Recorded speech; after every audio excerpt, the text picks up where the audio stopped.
اب آپ سے ہم کلام ہوتے ہیں محترم شیخ فضیلت الشیخ حضرت مولانا عثمان اسماعیل شرفی حافظہ اللہ تعالی۔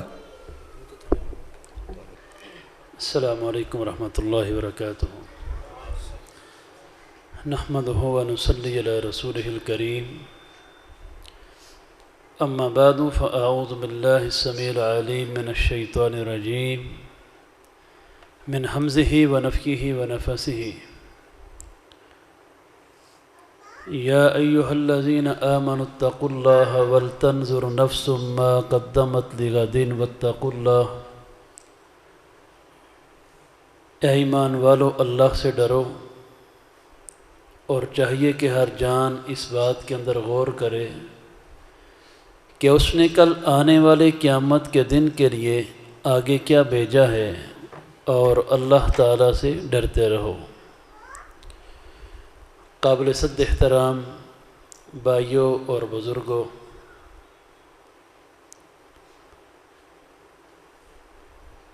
بحیثیت ایک انسان کے،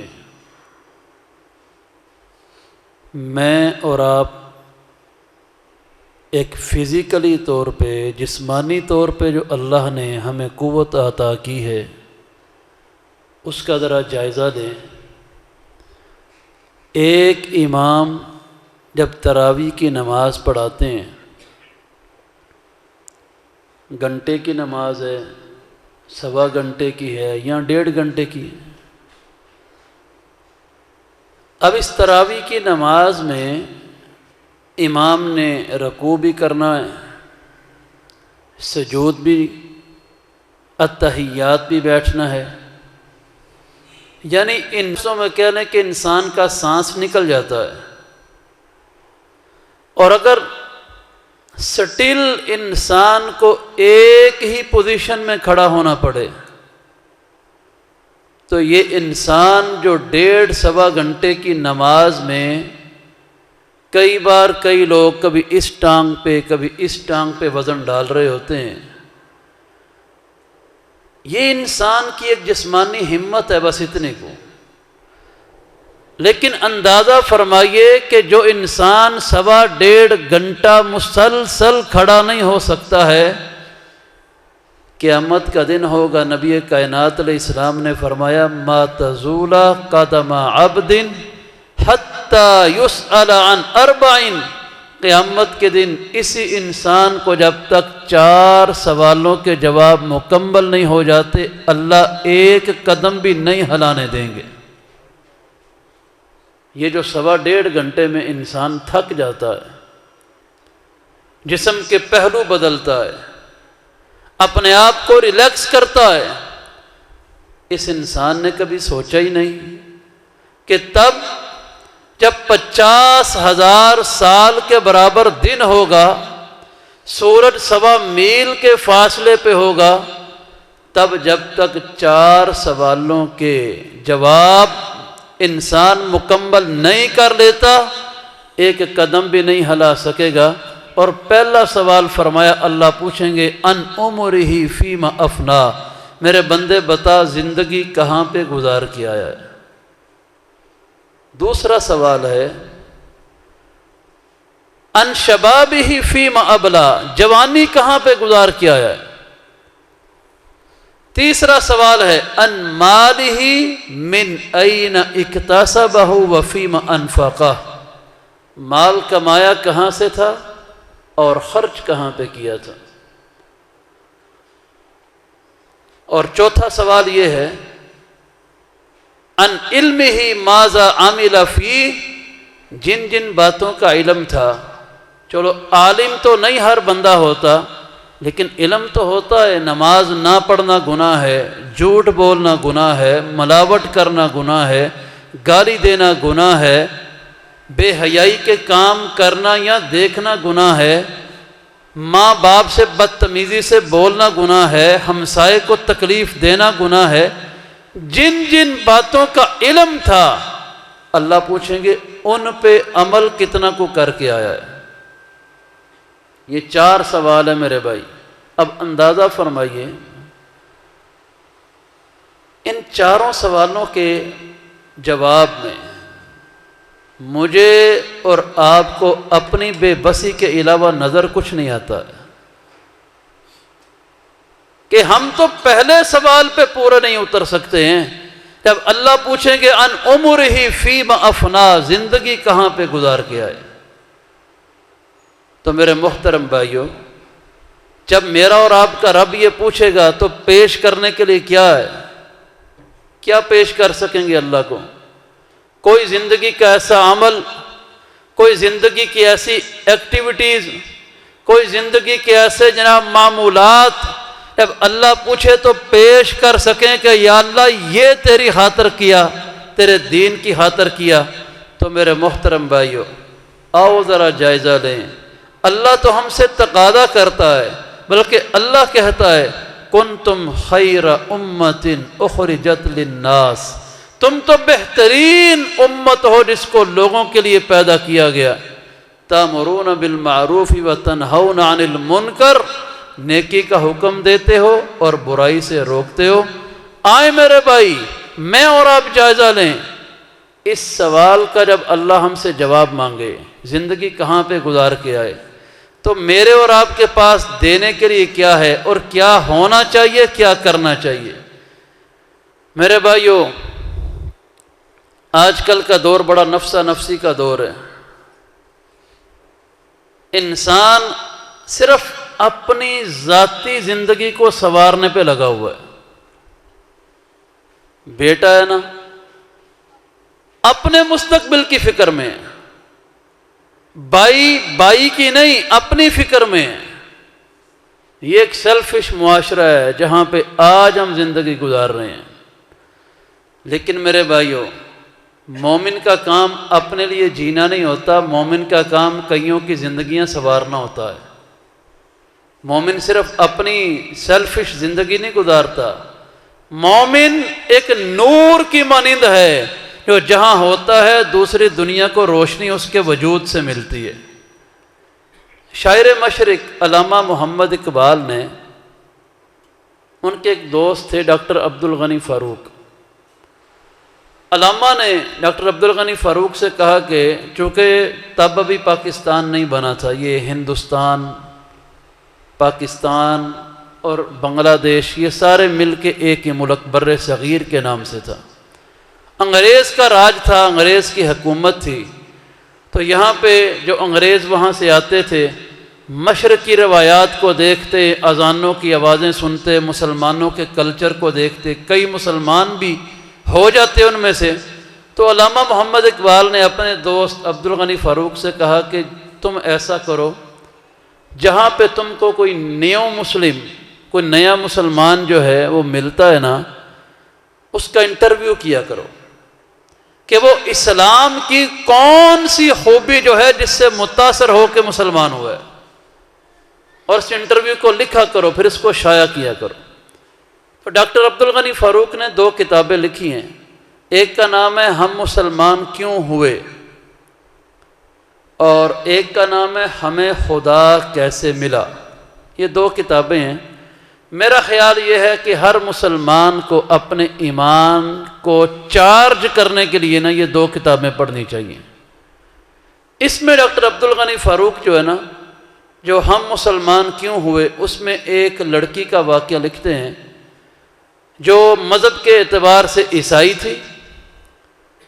اسلام قبول کرنے سے پہلے اس کا نام سینتھیا تھا، اور یہ کیتھولک عیسائیوں کا ایک فرقہ ہے، اس فرقے سے تعلق رکھتی تھی. امریکہ کی ریاست شکاگو کے اندر یہ رہنے والی تھی. تو یہ لڑکی ٹانگوں سے معذور تھی، ویل چیئر چلاتی تھی. خیر، وہاں پہ ایک اخبار کے دفتر میں ملازمت کر رہی تھی. انہی دنوں اس علاقے میں ایک بندہ مسلمان ہوتا ہے جس بندے کی شہرت اچھی نہیں تھی، بدنام زمانہ تھا. اس کے مسلمان ہونے کی جب خبر اخباروں تک پہنچی نا، تو اس لڑکی نے جب خبر پڑھی تو اس آدمی کو ملی جا کے جو مسلمان ہوا تھا. اسے کہنے لگی کہ تو بدنام زمانہ بندہ تھا، تو ادھر اسلام کی طرف کیسے مائل ہو گیا، کس چیز نے تجھے اس طرف پھیرا ہے؟ تو اس نے قرآن مجید اس کے سامنے رکھ دیا کہ یہ کتاب ہے جس نے میری زندگی کو بدل دیا ہے۔ لڑکی نے وہ کتاب لی، یعنی قرآن مجید، گھر آ گئی، اب اس نے پڑھنا شروع کیا۔ جو جو پڑھتی گئی اللہ اس کے دل و دماغ کو روشن کرتے گئے، بالآخر اس نے وہاں پہ ایک مسلمان امام کے پاس جا کے اسلام قبول کیا، مسلمان ہوئی۔ اب یہ ان امام مسجد سے پوچھتی ہے کہ میں اسلام تو قبول کر چکی ہوں، تو میری زندگی کا کوئی مقصد ہے تو بتائیں کہ میں اس مقصد کو پورا کر سکوں۔ تو امام صاحب نے کہا کہ جو روشنی ایمان کی اللہ نے تجھے عطا کی ہے نا، اس کو آگے لوگوں تک پھیلاؤ۔ یہ لڑکی جیلوں میں گئی، جیلوں میں کریمنل، جرائم پیشہ لوگ جیلوں میں ہوتے ہیں، کوئی شراب کے کیس میں گیا، کوئی برائی کے کیس میں گیا، کوئی چوری کے کیس میں گیا، کوئی ڈکیتی کے کیس میں۔ یہ لڑکی جیلوں میں گئی، ان لوگوں سے ملاقاتیں کی اور ان کو قرآن کی تعلیم، اسلام کی تبلیغ کرنی شروع کی۔ میں حیران ہو گیا پڑھ کے کہ اس لڑکی کی تبلیغ سے 300 بندوں نے توبہ کر لی، 300 بندوں نے۔ پھر ادھر ایک بندے نے اس لڑکی سے کہا کہ تیرا یہ شوق اچھا ہے، اگر تم یہی کرنا چاہتی ہے کہ معاشرے میں تبدیلی آئے، تو پھر یہاں سب سے بڑا جو غنڈہ ہے نا، اس کا نام تھا برنارڈو۔ وہ کہتا ہے کہ اس کو اگر تم اسلام کی طرف لے آؤ، اس ریاست میں جتنے شراب خانے تھے، جوا کے کسینیوں تھے، جو کچھ بھی تھا سارا کچھ اس برنارڈو کا تھا۔ اس نے کہا اگر محنت کرنی ہے تو اس پہ کر۔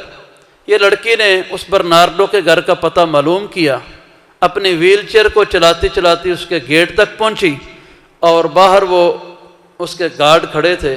اس نے جا کے کہا میں برنارڈو سے ملنے آئی ہوں۔ اس نے کہا کہ بی بی چل یہاں سے، اور تجھ جیسی عورتوں کو نہیں ملتا ہے، تو مانگنے والی ہے۔ اس نے کہا مانگنا مونگنا میں نے کوئی نہیں، میں نے ملنا ہے اس سے۔ تکرار ہو رہی ہے، جس بندے سے ملنا ممکن نہیں تھا، لیکن جب رب کریم نے ہدایت کے رستے کھول دیے ہونا، پھر اللہ اسباب بھی عطا کر دیتا ہے۔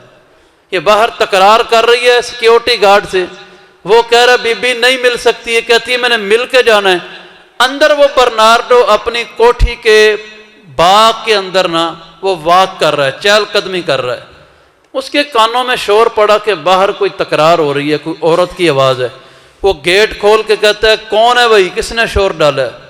اور سیکیورٹی گارڈ کہتا ہے جی یہ لڑکی ہے، وہ کہتی ہے آپ سے ملنا ہے۔ اور لڑکی کہتی ہے برنارڈو۔ اس نے کہا میں ہی ہوں۔ کہتی ہے ملنا چاہتی ہوں۔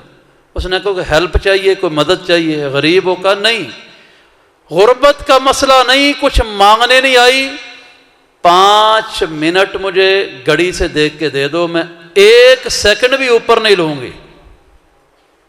اس نے کہا مطلب؟ اس نے کہا بس 5 منٹ دے دو، میں تجھے کچھ سنانا چاہتی ہوں، بس جو میری بات ہے وہ سن لو، لیکن ایک شرط ہے، ان 5 منٹوں میں تو نے بولنا نہیں ہے، توجہ سے بس سننا جو میں کہہ رہی ہوں۔ اس نے کہا اندر بھیجو بھائی۔ ڈرائنگ روم میں بٹھایا۔ اب یہ لڑکی بیٹھی ہے، برنارڈو سامنے بیٹھ گیا۔ اس لڑکی نے قرآن کھول کے قرآن کی تلاوت شروع کر دی۔ وہ لگا بولنے، اس نے اشارہ کر دیا بھی تیرا میرا وعدہ ہے 5 منٹ میں تو نے بولنا نہیں، 5 منٹ کے بعد جو کہنا ہے کہہ لینا۔ یہ قرآن کی تلاوت پورے 5 منٹ کرتی رہی۔ اب جب یہ لڑکی جا رہی تھی ٹانگوں سے معذور، ویل چیئر کو چلا کے، عرش والا رب بھی تو دیکھ رہا تھا نا۔ جب جانے والا اتنے خلوص سے ہو تو آسمانوں سے زبانوں میں تاثیر کیوں نہ اترے؟ یہ تو اپنے مفاد کے لیے جا ہی نہیں رہی تھی، ایک برے انسان کو اپنے رب کا رستہ دکھانے جا رہی تھی۔ 5 منٹ پورے ہوئے، برنارڈو کہتے ہیں یہ تو نے کیا پڑھا ہے؟ کہتی ہے میں نے اپنے رب کا کلام پڑھا ہے، قرآن۔ تو میں 5 منٹ اگر تم اجازت دے تو کل پھر آ جاؤں۔ اس نے کہا آ جانا۔ میرے بھائیوں، اس واقعے میں ہمارے لیے ایک سبق ہے۔ یہ لڑکی گئی، اس کے دل میں، اس کے کانوں میں اللہ کا پیغام ڈال دیا۔ ہمارا کام کسی کے دل میں ایمان کی شمع کو جلانا ہے۔ باقی پھر کام اپنے رب پہ چھوڑ دیجیے۔ اس نے اب قرآن سنایا نا، اگلے دن کہتی ہے میں کل پھر آؤں گی 5 منٹ کے لیے، اگلے دن پھر گئی 5 منٹ، اگلے دن پھر گئی 5 منٹ، آہستہ آہستہ 5 سے 7 منٹ ہوئے، 7 سے 10 ہو گئے، 10 سے 15 ہو گئے، 15 سے آدھا گھنٹہ، حتیٰ کہ وہ دن بھی آیا پونا گھنٹہ وہ لڑکی قرآن پڑھتی رہتی اور برنارڈو سن کے آنکھوں سے آنسو بہاتا رہتا۔ اخیر اس نے کہا کہ میری بس ہو گئی ہے، اب میں مسلمان ہونا چاہتا ہوں۔ یہ امریکہ کی تاریخ کا بہت بڑا واقعہ ہے جو کتابوں میں درج ہے۔ یہ بندہ مسلمان ہوا، توبہ کی، سارے شراب خانے، جوئے خانے، کسینیوں وغیرہ وغیرہ سب کچھ بند کیا اور توبہ کی اس نے۔ اتنا بڑا یہ مجرم تھا امریکی تاریخ کا، امریکی صدر نے پتہ کروایا کہ پتہ کرو برنارڈو کیسے بدلا ہے۔ انہوں نے کہا جی اس کو ایک معذور لڑکی نے مسلمان کیا ہے۔ اس وقت کے امریکی صدر نے اس لڑکی کی دعوت اپنے وائٹ ہاؤس میں کی تھی۔ میرا عرض کرنے کا مقصد میرے بھائیوں، آج میں اور آپ اپنے جاننے والوں میں سے، اپنے اہل و عیال میں سے، اپنے دوست و احباب میں سے کتنے بندے ہیں جن کو محنت کر کے مسجد کے دروازے تک لائے ہوں؟ کتنے ہیں جو قرآن سے دور ہیں اور ان کو ہم قرآن کے قریب کر چکے ہوں؟ کتنے ہیں جو اللہ کی صراط مستقیم سے غفلت میں اور ہم نے ان کو صراط مستقیم کی روشنی دکھائی ہو؟ ہماری کوشش کیا ہے؟ کیا خالی یہی ہے کہ میں نماز پڑھ لوں بس بڑا ہے؟ ہر بندہ سمجھتا ہے میں نمازی ہوں، باقی پوری دنیا نہیں نمازی، کوئی مسئلہ نہیں۔ اللہ نے ہمارے ذمے لگایا کہ ہماری زندگی دوسروں کے لیے آئیڈیل کردار بن جائے، ہم دنیا کے لیے ہدایت کا ذریعہ بن جائیں۔ اور میرے بھائی اور بزرگوں، بعض اوقات میں سوچتا ہوں قیامت کے دن یہ ٹانگوں سے معذور لڑکی کو اگر رب کائنات نے ترازو کے ایک پلڑے میں رکھ دیا اور ہم پیدائشی مسلمانوں کو ترازو کے دوسرے پلڑے میں رکھ دیا تو ڈر یہ آتا ہے کہیں یہ لڑکی اللہ کے ہم مقام میں ہم سے زیادہ نہ نکل آئے، کہ ہم نے تو محنت ہی کوئی نہیں کی دین کے لیے، کسی پہ نماز کو نمازی بنانے کے لیے، کسی قرآن سے دور کو قرآن پہ لانے کے لیے ہم نے کیا محنت کی ہے؟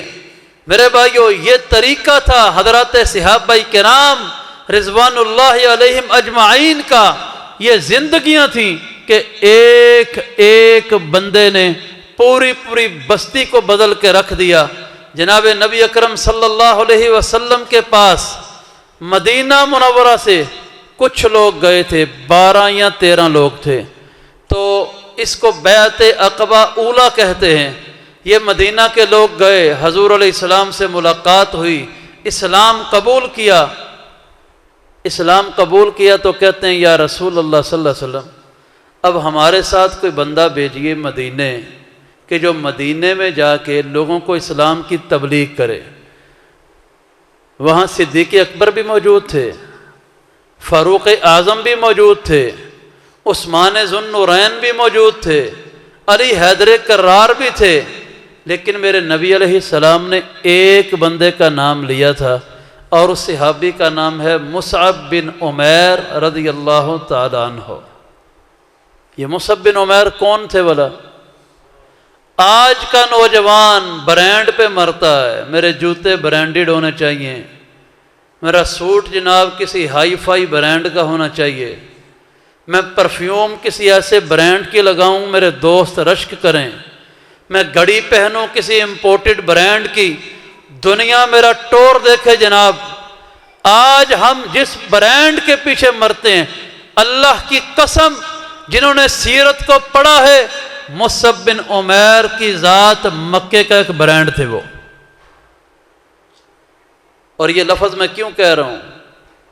کہاں مکہ کہاں یمن، اور یمن کا شہر حضرہ موت، وہاں کے بنے ہوئے جوتے، یہ 1700 کلومیٹر کا فاصلہ ہے، ہمارا کراچی 1200-1300 کلومیٹر ہے، اور یہ 1700 کلومیٹر کا فاصلہ ہے، اور مصعب بن عمیر اس ناز و نین میں پلے تھے، پاؤں میں پہننے کے لیے مکے مدینے عرب کا جوتا پسند ہی نہیں آتا تھا، یمن کے حضرہ موت سے جوتے منگوایا کرتے تھے، جسم پہ ریشمی لباس تھے اور خوشبو اتنی قیمتی اور اعلیٰ لگاتے تھے، گھروں میں بیٹھے لوگ پہچان لیتے تھے باہر سے مصعب بن عمیر گزر رہا ہے، اتنی اعلیٰ خوشبو مکے میں اور کوئی لگاتا ہی نہیں ہے۔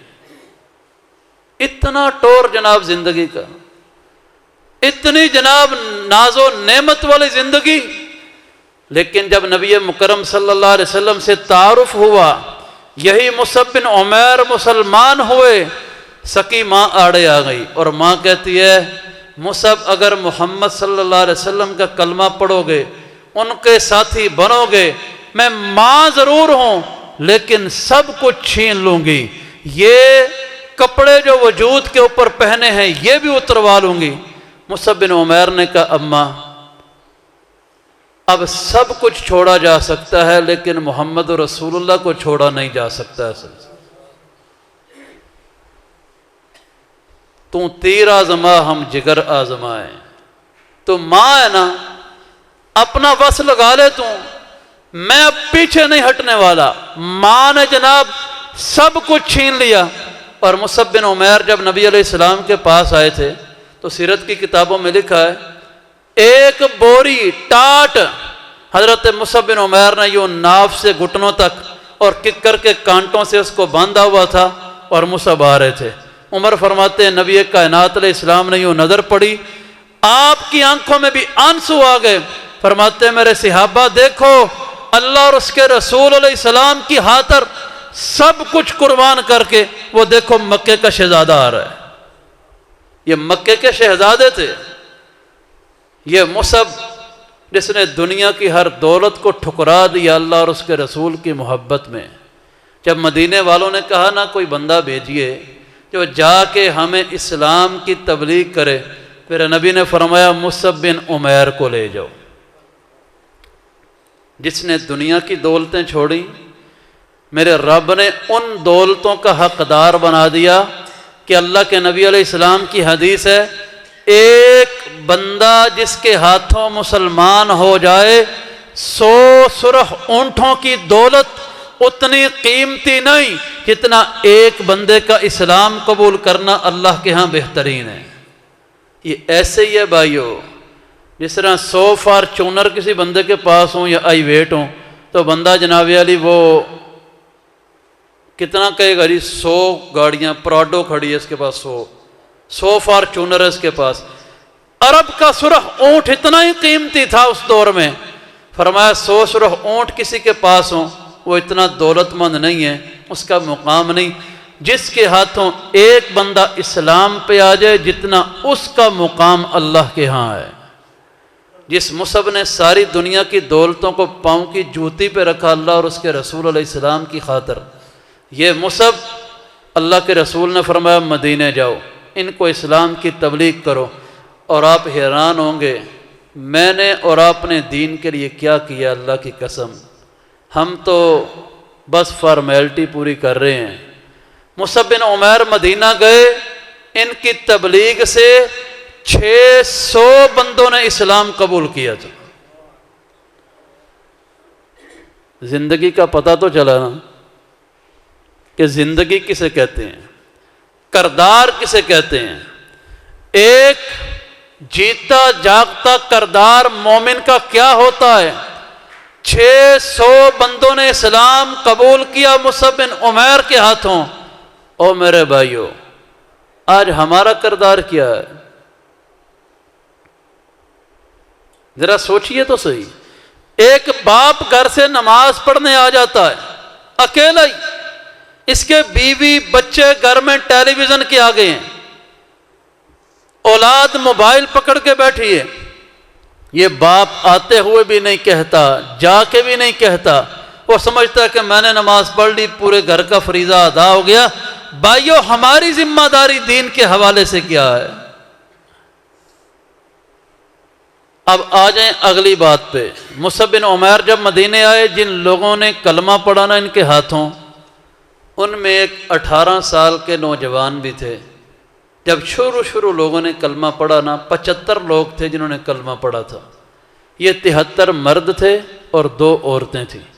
ان 75 افراد میں سے ایک 18 سال کے نوجوان تھے جن کا نام مبارک سیدنا معاذ بن جبل تھا رضی اللہ تعالیٰ عنہ۔ اب ان لوگوں نے سوچا کلمہ تو پڑھ لیا ہے، کیوں نہ مکے جا کے اس ہستی کی زیارت ہی کر لیں جس ہستی کا کلمہ پڑھ چکے ہیں، جن کو نبی مان چکے ہیں، جن پہ ایمان لا چکے ہیں۔ کلمہ جن کا پڑھا ہے، جا کے زیارت تو کر کے آئیں۔ یہ 75 افراد گئے مکہ، اور ایک ایک قدم یہ محبت رسول میں اٹھ رہا تھا۔ 485 کلومیٹر کا فاصلہ ہے۔ ان لوگوں کی کیا کیفیت تھی، بے تابی سے جا رہے تھے کہ ہم نے مکہ اللہ کے رسول سے ملنے جا رہے ہیں۔ تو جب یہ سفر کیا، مکے گئے، نبی علیہ السلام کو پیغام بھیجا، یا رسول اللہ صلی اللہ علیہ وسلم ہم ملاقات کے لیے آئے ہیں۔ آپ کی طرف سے جواب ملا کہ تمہاری اور میری ملاقات ممکن نہیں، مکے والے ہر اس بندے پہ نظر رکھے ہوئے ہیں جو مجھ محمد سے ملنے آتا ہے صلی اللہ علیہ وسلم، کیونکہ ان کو خطرہ ہے کہ اسلام پھیل رہا ہے، تو یہ ملنے نہیں دیتے کسی کو۔ ہاں اگر تم نے ملنا ہے۔ حج کے دن تھے، فرمایا حج کے دنوں کے بعد عقبہ کی گھاٹی میں جمع ہو جانا اور اکیلے کر کے وہاں پہ اکٹھے ہونا، میرا انتظار کرنا، میں محمد صلی اللہ علیہ وسلم وہیں پہ آ کے ملوں گا۔ یہ جناب 75 افراد، کوئی رستہ بدل کے آ رہا ہے، کوئی پہاڑی سے آ رہا ہے، کوئی فلاں جگہ، تو یہ وہاں پہ عقبہ کی گھاٹیوں میں جمع ہوئے۔ گھاٹی کے اندر آدھی رات کے قریب وقت ہوا تو امام الانبیاء جناب محمد رسول اللہ صلی اللہ علیہ وسلم بھی تشریف لے آئے۔ حضور علیہ السلام کے ساتھ حضرت عباس تھے، حضور کے چچا۔ عباس ابھی مسلمان نہیں ہوئے تھے، لیکن آپ نے حضرت عباس نے حضور علیہ السلام سے کہا بھتیجے اکیلے نہیں جانا، آپ کی جان کو خطرہ ہے، آنے والے کس نیت سے آئے ہیں پتہ نہیں، میں ساتھ چلوں گا، ملیں گے، دیکھیں گے وہ کیا کہنے آئے ہیں۔ عباس آئے تو کہتے ہیں بھائی کہاں سے ہو؟ تو یہ کہنے لگے ہم مدینہ سے ہیں۔ مدینہ کا پرانا نام یثرب تھا، یثرب سے ہیں۔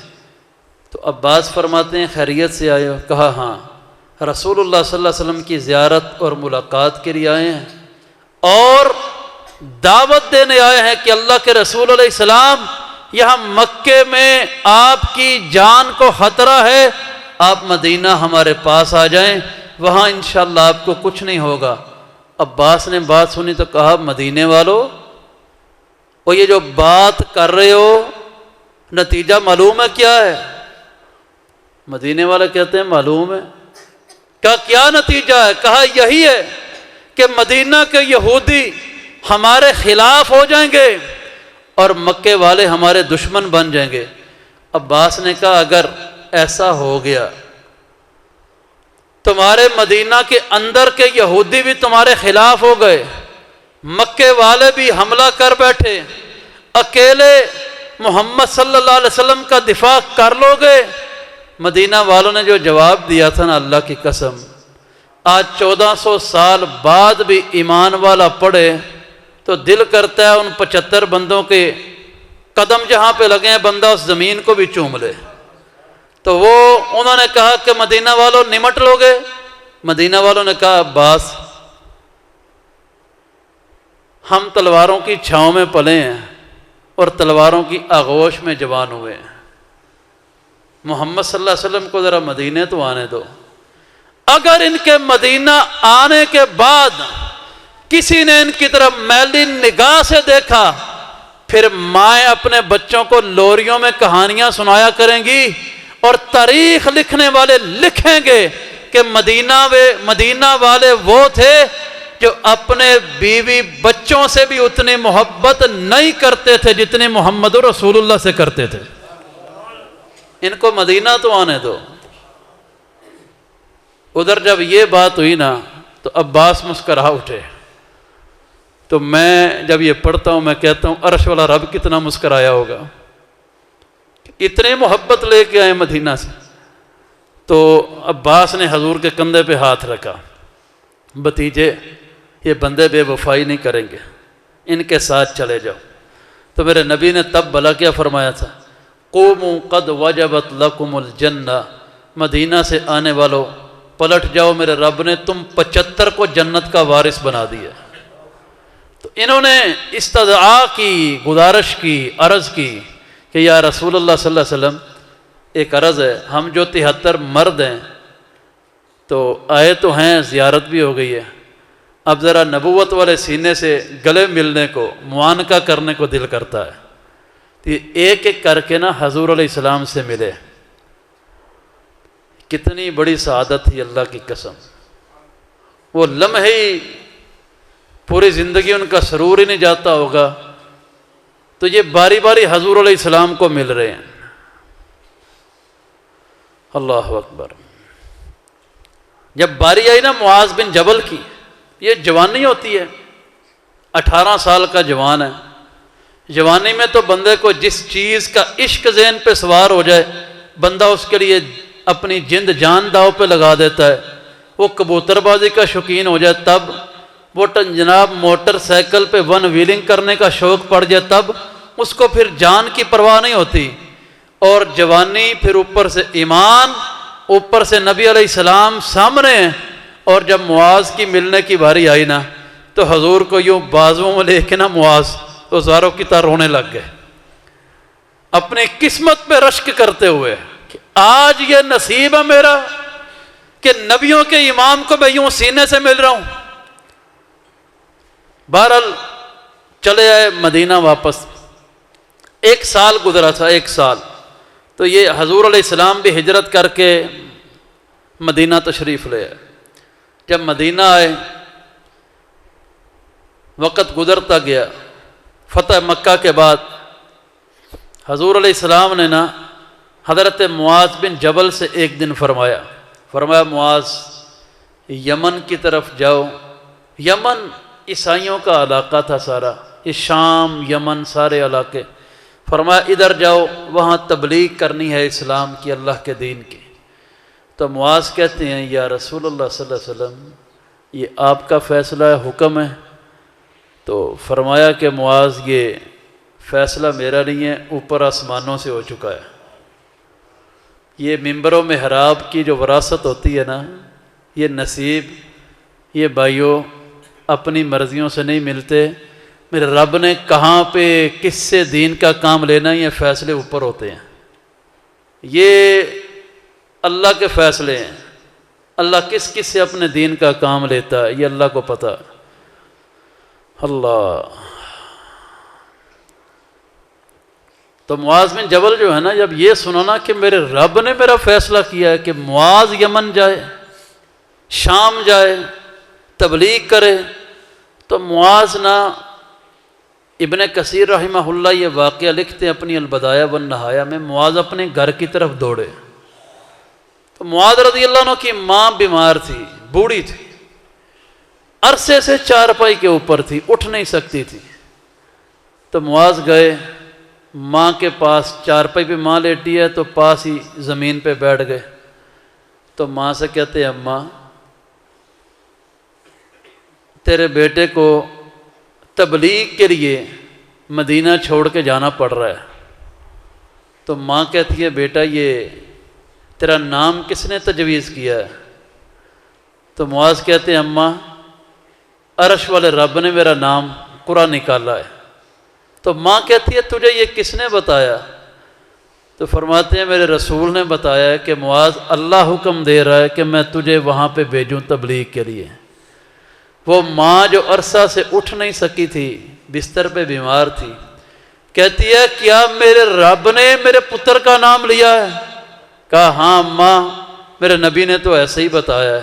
وہ ماں گڑی ہی ایسی قبولیت والی تھی، یا وہ خوشی اتنی ہوئی کہ ماں جو اٹھ نہیں سکتی تھی اٹھ کے بیٹھی، اپنے بیٹے کا چہرہ دونوں ہاتھوں میں تھام کے تو ماتھے کو چوم کے کہتی ہے بیٹا یہ سعادت ہر کسی کو نہیں ملتی۔ میرے رب نے اگر تیرا انتخاب کیا ہے پھر چلا جا، اپنی ماں کی فکر نہیں کرنا کہ پیچھے ماں بیمار ہے، جا اللہ کے مشن کے اوپر۔ معاذ مسجد نبوی میں آئے تو مسجد نبوی میں صحابہ کی 2 لائنیں بنی ہوئی تھیں، اور صحابہ آگے ہو کہ معاذ کو گلے مل رہے تھے۔ معاذ تیری کیا قسمت کہ اللہ نے تجھے منتخب کیا ہے۔ تو معاذ کہتے ہیں اب سب کو مل لیا نا، آخر پہ جناب رسول اللہ صلی اللہ علیہ وسلم کو ملنے کی باری آئی تو حکم ہوا کہ اونٹنی پہ بیٹھو بھائی، اب روانگی کا وقت ہے۔ معاذ کہتے ہیں میں اونٹنی پہ بیٹھا، اور یہاں بھی قسمت ہے معاذ کی، آج کسی کا بیٹا وطن سے پردیس میں جاتا ہے، کسی کو بھائی، کسی کو باپ، کسی کو بیٹا، کسی کو بیوی، کسی کو بچے، کسی کو پھپھو، کسی کو خالہ، کسی کو چچا تایا، کسی کو ماموں ایئرپورٹ پہ چھوڑنے جاتے ہیں۔ معاذ مدینے سے نکل رہے ہیں، معاذ اونٹنے پہ سوار ہیں، اور معاذ کو الوداع کرنے خود جناب محمد رسول اللہ جا رہے ہیں۔ تو معاذ کہتے ہیں اس اونٹنی کی نکیل اللہ کے نبی نے پکڑ لی علیہ السلام۔ تو معاذ کہتے ہیں میں نے کہا یا رسول اللہ صلی اللہ علیہ وسلم یہ نہیں ہوگا، آپ نیچے ہوں میں اوپر ہوں، یہ نہیں ہے۔ تو معاذ کہتے ہیں جب میں نے یہ کہا تو میرے نبی نے حکم دیا کہ سواری کے اوپر ہی رہو۔ یہاں سے یہ بھی پتہ چلتا ہے کہ اللہ کے نبی علیہ السلام کو دین کا کام کرنے سے یا کرنے والوں سے کتنی محبت تھی۔ معاذ کہتے ہیں مدینہ کی سرحد تک میرے نبی مجھے چھوڑنے آئے، اور رستے میں نے ایک جملہ کہا، فرمایا معاذ ہو سکتا ہے کہ جب تم دوبارہ مدینے آئے نا تو تیری اور میری ملاقات نہ ہو، اور تیرا گزر میری قبر کے پاس سے ہو۔ وہ معاذ جو اسلام قبول کر کے 18 سال کی عمر میں مکے گئے تھے کہ اللہ کے نبی ہمارے پاس آ جائیں، اس معاذ کے ذہن میں ساری یادیں گھوم گئیں کہ میرے نبی فرما رہے ہیں کہ معاذ ہو سکتا ہے تیرا گزر میری قبر کے پاس سے ہو۔ تو زاروں کی طرح رونے لگ گئے، یا رسول اللہ صلی اللہ علیہ وسلم اگر بات ایسے ہی ہے پھر جب تک آپ کی زندگی ہے مجھے مدینہ سے نہ نکالیے۔ آپ نے فرمایا معاذ جس مشن پہ جا رہا ہے اسی پہ جا۔ سیرت کی کتابوں میں لکھا ہے کہ معاذ کی اونٹنی آگے جا رہی ہے، اور معاذ یوں پیچھے دیکھ کے نا اللہ کے رسول علیہ السلام کو تو زاروں کی طرح روتے جا رہے ہیں کہ یہ میرے نبی سے آخری الوداعی ملاقات ہے۔ تو جب نبی علیہ السلام نے یہ دیکھا، رو تو اکیلے معاذ رہے تھے نا، لیکن محبت اور جذبات جو تھے، عرش والے رب کو بھی اتنی رحمت نازل ہوئی میرے رب کی طرف سے کہ اپنے نبی کی زبان سے ایک بشارت دلوا دی۔ فرمایا معاذ پریشان نہ ہو، ان اول الناس بی المتقون من کانوا وحیث کانوا۔ معاذ یہ دنیا کی عارضی جدائیاں ہیں، میرا امتی کوئی بھی ہو، کہیں بھی ہو، دنیا کے کسی کونے میں ہو، کسی رنگ نسل قوم سے تعلق رکھتا ہو، جو میرا ہوگا میرا رب قیامت کو اس کو میرے ساتھ جمع فرما دے گا۔ اب معاذ اکیلے گئے وہاں پہ، پہلے مصعب بن عمیر کا سنایا کہ اس ایک بندے نے مدینے کی کایا پلٹ دی۔ معاذ اکیلے گئے اور جناب وہاں پوری کایا پلٹ دی، پورے علاقہ عیسائیوں کا ان کی تبلیغ سے مسلمان ہو گیا۔ او میرے بھائیو، عرض کرنے کا مقصد یہ ہے، خدا را آؤ، آج میرے رب نے میرے اور آپ کے ذمے یہ نہیں لگایا کہ دکان کے شٹر صبح اٹھا لو شام کو بند کر کے اور کما کے اولاد کو جناب لا کے بس دولت دے دو، اعلیٰ سکولوں میں تعلیم دلوا دو، برانڈ کے کپڑے لے دو۔ نہیں، اللہ نے تو ہمارے ذمے لگایا تھا، یا ایھا الذین آمنوا قوا انفسکم واہلیکم نارا۔ اللہ نے یہ تو کہا ہی نہیں کہ قوا انفسکم نارا، ایمان والو اپنی جان کو جہنم سے بچانا، یہ میرے رب نے نہیں کہا۔ اللہ نے کہا قوا انفسکم، اپنی جان کو بھی بچانا ہے، واہلیکم نارا، اپنے اہل و عیال کو بھی جہنم سے بچانا ہے۔ اور بھائیو خدا را اللہ کی قسم، جس اولاد کے لیے جوانیاں بڑھاپے میں بدل نہیں، باپ محنتیں کر کر کے شوگر کا مریض ہو جاتا ہے، بلڈ پریشر ہو جاتا ہے، ہارٹ کا پیشنٹ ہو جاتا ہے، جس باپ کو رات کو نیند نہیں آتی، اور میرے بھائی جس اولاد کے لیے اتنی محنتیں کی ہیں نا، اس اولاد نے قبر کی ایک رات بھی نہیں کٹوانی تمہاری، کہ یہ کہے کوئی کہ میرے باپ کی قبر کی مٹی ہے اور میں اپنے ہاتھوں سے لگا رہنے دوں، نہیں، انہوں نے تو قبر کی مٹی بھی یوں جھاڑ کے میرے بھائی آ جانا ہے۔ اس اولاد کی خاطر اپنی آخرت کو کیوں داؤ پہ لگایا ہوا ہے؟ ہمارے پاس نماز کا ٹائم نہیں، کیوں نہیں؟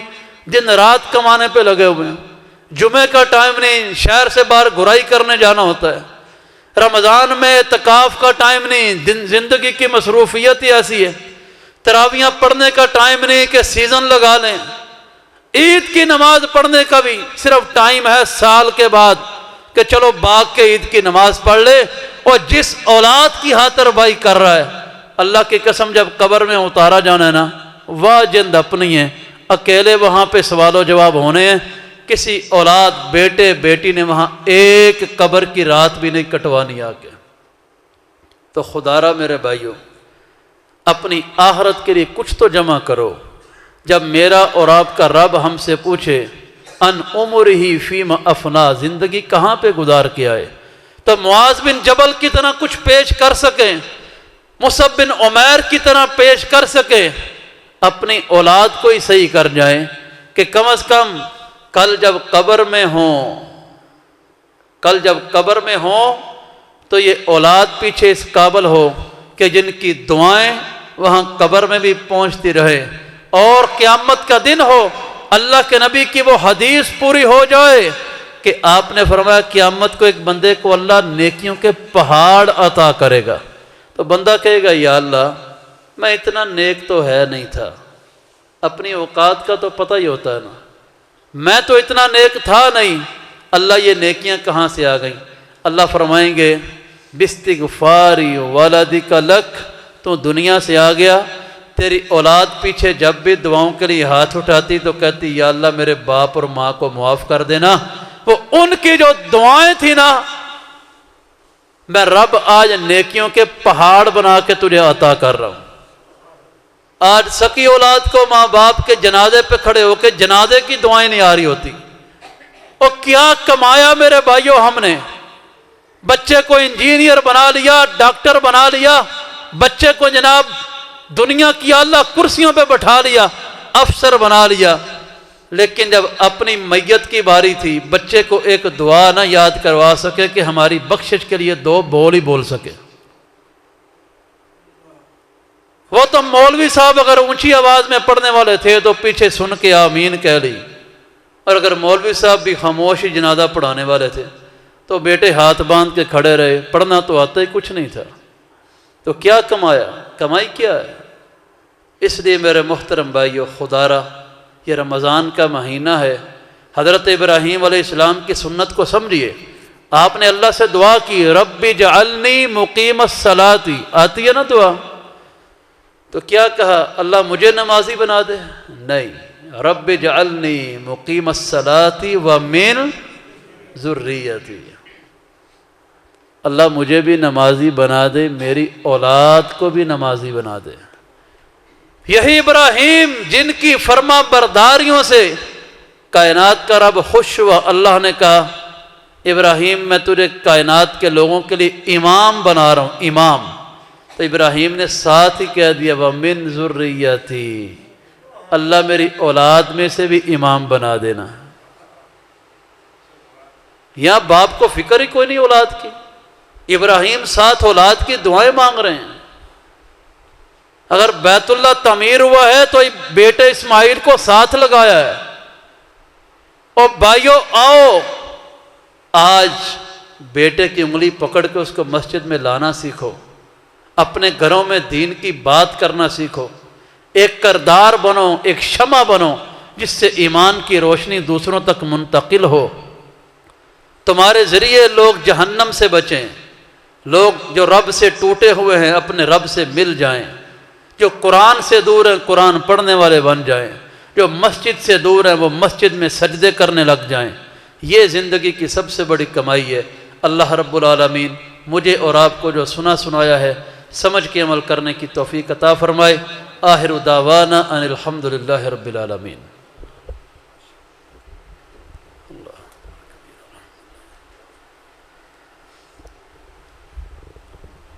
بسم اللہ الرحمن الرحیم، الحمد للہ رب العالمین والعاقبۃ للمتقین والصلاة والسلام علی سید المرسلین۔